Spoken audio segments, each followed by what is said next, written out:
We are now more than a week into the ongoing Israel-Hamas conflict, and with each passing day, there are no indications of peace ensuing anytime soon. This as the offensive continues on both sides and by both sides. Israeli Prime Minister Benjamin Netanyahu has said that their retaliation is just a quote-unquote beginning in the long fight against Hamas. Meanwhile, human suffering continues and the death toll keeps on rising.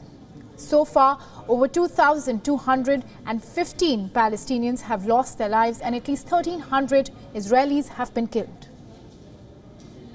In the latest, according to reports, Saudi Arabia suspends talks with Israel on possible normalization of ties. The Gulf Kingdom never recognized Israel and also did not join the US-brokered Abraham Accords in 2020, which saw the Gulf neighbors establishing formal ties with Israel. The Israeli army apologized for the death of Reuters journalist who was caught up in cross-border shelling along the frontier with Lebanon. Israeli Defense Forces say that they will allow a safe passage for Gazans on 2 roads in south. This as more than 1 million Gazans were ordered to relocate within 24 hours on Friday.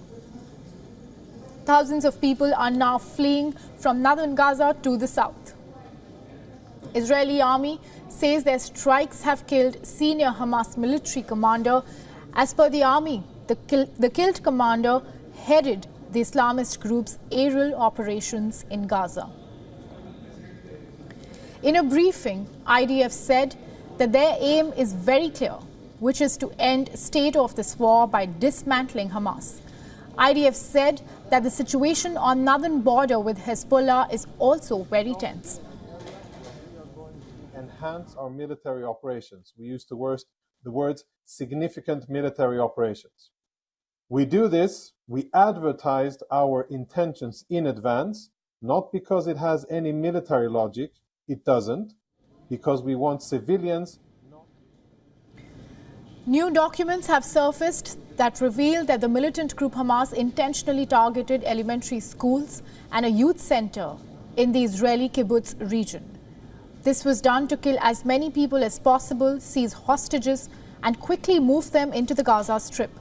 As revealed by NBC News, these documents, which are labeled as top secret, include detailed maps that show how the group planned to surround and infiltrate these areas. On the other hand, Israeli strikes continue to pound Gaza. Israeli Defense Forces have shared footage that shows their continued strikes on the alleged Hamas targets in Gaza. And they have also released another footage which shows rockets being launched from Gaza towards Israel. The IDF have also shared that they have attacked a Hezbollah target in southern Lebanon just hours ago. Meanwhile, a Reuters news videographer has been killed in southern Lebanon. The incident took place when missiles fired from the direction of Israel struck him. Israel's envoy to the UN has said that the country will investigate what caused the journalist's death. New videos have also emerged showing the gruesome attacks Hamas mounted last Saturday that triggered the war. A Hamas-recorded video shows militants at the site of the Nova Music Festival in Israel's Rhine. Militants can be seen arriving at the site and later shooting at portable toilets. At least 260 festival goers were killed in the Hamas attack that ensued. Hamas has also released a video showing militants with captive Israeli children during the armed group's weekend cross-border rampage from the Gaza Strip. Militants can be seen bandaging the foot of an Israeli child while others carried infants. The video is suspected to be from Israel's kibbutz Holit. There was no indication as to what the status of the captive children's parents or guardians was. Russia, in the meantime, has proposed a draft UNSC resolution on the conflict that calls for a humanitarian ceasefire and condemns violence against civilians and all acts of terrorism.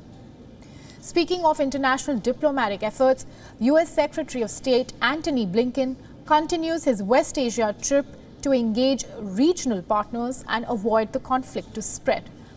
He has now landed in Saudi Arabia, where he'll meet with Saudi partners to discuss the situation.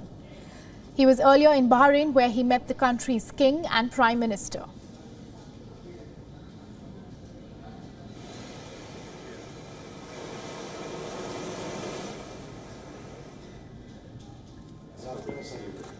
In Qatar, he met with Qatari Emir country's Prime Minister and Foreign Minister.